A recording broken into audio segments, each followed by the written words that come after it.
lost audio. You there? Oh, I'm here and we are live. It is 24 videos now, 25 videos in what? 24 hours. Now, Derek was originally scheduled for 3 p.m. Eastern, but it just so happened that I had Richard Gage scheduled for 12 p.m. Eastern. He thought it was Western time. He started ringing me as I was waiting for Derek. So it threw a little bit of a monkey wrench in, but we got both Derek and Richard Gage. That means so far every single guest has showed up in some capacity. Derek has a great YouTube channel, The Conscious Resistance, or you can go to his regular website, theconsciousresistance.com. We're going to talk Epstein today, as he's done a lot of work on that, the finders, and so much more. But before we do that, Derek, how do you feel about the fact that at midnight, the terms of service will change and YouTube no longer has any obligation to host anyone's video, especially those that may not be commercially viable? Yeah, man. It's got me feeling like I need to start cranking out some videos as soon as we're done here, because I have a list of videos I want to get to, and one of them is making sure that my channel knows that, hey, there were some rules changes about to happen, and that might mean the mass deletion of channels. I mean, this could be another huge purge, just excused because of terms of service or whatever, but definitely not feeling too good about it. And at the same time, it's not like we didn't see this sort of thing coming. Obviously we've talked over the years, many of us have talked about joining alternative platforms or more decentralized platforms, and they're out there and they exist, but the masses are still on YouTube, the masses are still on Facebook, the masses are still using Google. So it's kind of difficult. It's like we expect these things, but we kind of either leave and try to go somewhere else and see who we can bring, or we sit here and use it as much as possible until something like this happens. I don't really know what the perfect solution is. Well, I'm not saying to have the perfect solution. I don't think that anybody that's proposing to have the perfect solution does, because like you said, this is the largest platform out there. And in a lot of respects, this reaches more people than television, as it is available globally to billions of people that have the little magic device. You know who's watching me in India? I don't know either, but they can. And that doesn't happen if I'm on regular terrestrial networks. And I've worked really hard to bring this channel's not only production quality, but information level and guests to a high level so I can compete with the mainstream media, because, stories like this one that are just breaking out there are really ones that you've been kind of covering. Here we have Jeffrey Epstein with Harvey Weinstein and Ghislaine Maxwell. Let's get the zoom in. It looks like there might be some Photoshop work on the collar. Not sure what that means, but if I go all the way back to here, before Jeffrey Epstein was even arrested, it was the day that they were supposed to actually pick a jury in a defamation case lawsuit that was lasting over 10 years. Epstein sues Edwards.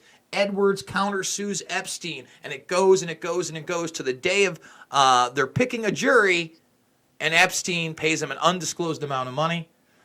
He signed something basically saying that Bradley Edwards never lied and was doing his job to the best of their abilities. They hold this press conference where Bradley Edwards says that, yes, Weinstein and Epstein traveled in the same circles. And then Scarola corrects him and says slithered in the same circles. And actually, Derek, at this very event, you interviewed Bradley Edwards, and that interview really didn't get the play it deserved until someone took an excerpt and put it onto Twitter. Tell us about that. Yeah, so I was there for that trial. Like you said, it was a lot of convoluted lawsuits between Edwards and Epstein and the various lawyers involved. But I was there because I wanted to make sure that if something did happen, if Epstein happened to appear in court, or if we did move forward with a jury, that I was able to report on it faithfully, because we know the media can't be relied on to do that. And instead, there was the payout, and I was there to interview Mr. Edwards, and then I interviewed Wayne Madsen and a couple other people.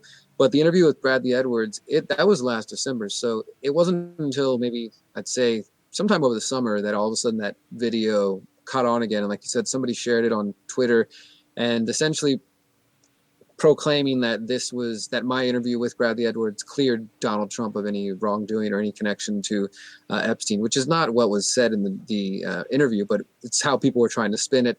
And it's interesting. I don't know if I told you this already, but I actually had Fox News reach out to me 2 different times, one for Sean Hannity's show and then one for somebody else's show. I can't remember. And basically I knew what they were going to do. They were going to try to take my interview and try to, like, hey, new interview appears, showing, absolving Trump of any kind of anything connection to Epstein. And so I asked them, well, for one, I was like, okay, well, I'd like for this interview to get played, but I want to get paid, especially if it's coming from Fox. And so then I told them what I felt like was fair, and I never heard back, and that was that. I'm like, all right, cool. Well, then you can, if you want to use it, you're going to pay for it, as far as I'm concerned with Fox. But yeah, it was just, to this day, people will bring that interview, and I'll see them commenting using my interview and saying, look right here, the lawyer says X, Y, and Z. And just to clarify what he said in there, based on what he says that when he started putting out feelers and subpoenas to people about Epstein, that Donald Trump was the only person that responded and that was willing to provide him information. This was in 2009, around that time period. And so he did say that. And then I followed that up with asking him, well, what about these rumors that we've heard over the years that, Trump supposedly kicked him out of Mar-a-Lago? And Bradley Edwards, the attorney who, again, has been representing these women for over a decade, said, yeah, I heard that too. We looked into that and we could never confirm it either. And so that was one of the first things that tipped me off. Like, I'm not sure this story is so solid. And I've actually done 2 videos on my channel called Did Donald Trump Kick Epstein Out of Mar-a-Lago, number 1 and 2, that talk about this topic. And the source for it, as I'm sure you know, comes from James Patterson in his book Filthy Rich, where he was the first person to kind of talk about this story. And that gets into a whole other web of weird things, because it's like, I don't even know how trustable Patterson is. He claims he was in the Palm Beach area and he hates Epstein. That's why he felt like doing something that's not a fiction book, because he usually writes fiction. And he partners with the journalist. And I looked into both those journalists, and they both have a history of being accused of plagiarizing news and fake news that goes back a couple of decades.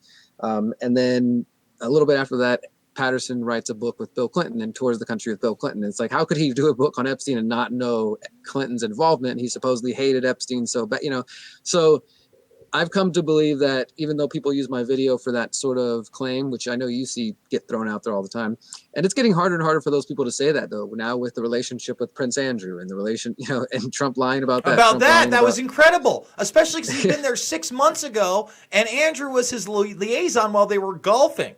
And I'm not trying to accuse Donald Trump of being a pedophile, but I wasn't one of the ones that rode that train that said that he had not known and traveled with Epstein, because the evidence was clear that he did know Epstein and he did travel with him. Derek, I'm losing you. Go ahead. Damn it. These internet connections, guys. I'm really hoping Derek Bros is going to come back in, but as you can see, there you are. You're back. Derek, you there? Man, on my channel. Oh.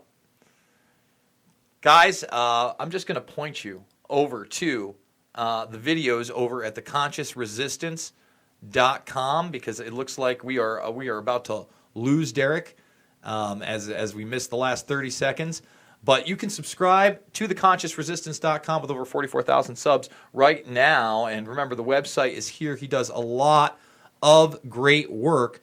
Now, before I move on from this video, and I want to thank Derek for coming on. I know he's got a radio show coming up. I wanted to play this clip of when Bradley Edwards gets asked about Weinstein, and then Scarola corrects him.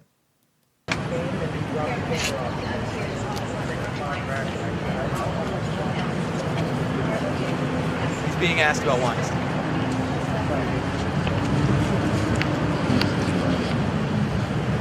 Sure.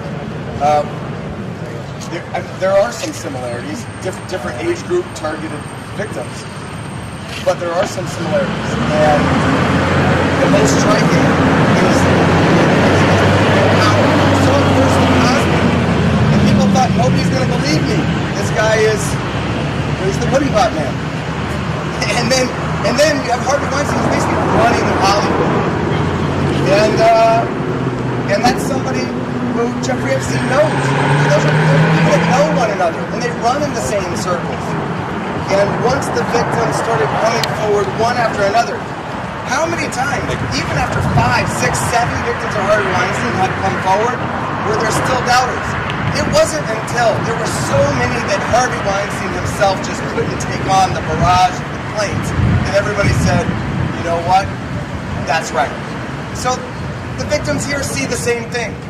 You know, as the numbers increase and as the skepticism decreases, and as we have a day like today where Jeffrey Epstein has admitted to wrongdoing, it's only going to increase the confidence of these young women who are now further along in their healing process than they were 10 years ago when we met them. So the chances of this moving in the right direction and having a situation like we had in a courtroom where you saw Larry Nassar and had to face one Olympic gymnast after another, after another, after another, that day should come, and that day will come. We wish it did. I disagree with Brad with regard to one significant point. These high-profile abusers are not running in the same circles. They are slithering in the same circles. They are crawling in the same circles. And there is no more running because there is no more place to go. So there you go. There's Scarola and Edwards long before we had this picture here talking about the relationship between Harvey Weinstein and Epstein. And I've talked about that relationship as well. Guys, you're a part of 24 videos, now 25 videos in 24 hours. We normally do it 3 to 7 times a day. But in light of the terms of service changes, I decided we're doing it big and we're doing it live. It's now 25 videos in 24 hours. We got Lee Stewart on her way from Press for Truth coming up at the top of the hour. And then after that, we're going to do our regular Mixed Martial Mindset with John Fitch for a full hour, followed up by Graham Elwood, Christy Dopp, Steve from Slow News Day, Andrew from Action for Assange, and then Titus Frost to finish it off. If you want to support me, you can check out all of my films and share them with others right here on this channel for free in the documentaries playlist section. Loose Change, Final Cut, Fabled Enemies, Invisible Empire, and New World Order Defined, and Shade the Motion Picture, all available for free right here. I give it all away, so if you want to support me, there's no Patreon, there's no Subscribe Star, there's a monthly GoFundMe, and I'm hoping by month 12 I can have an office, I can have interns, I can have a real schedule, I can have guests in studio. That's what the goal is going to be, and I'm going to work oh so hard towards that goal with your help. I want to thank you for watching, and I will see you guys shortly on the flip side.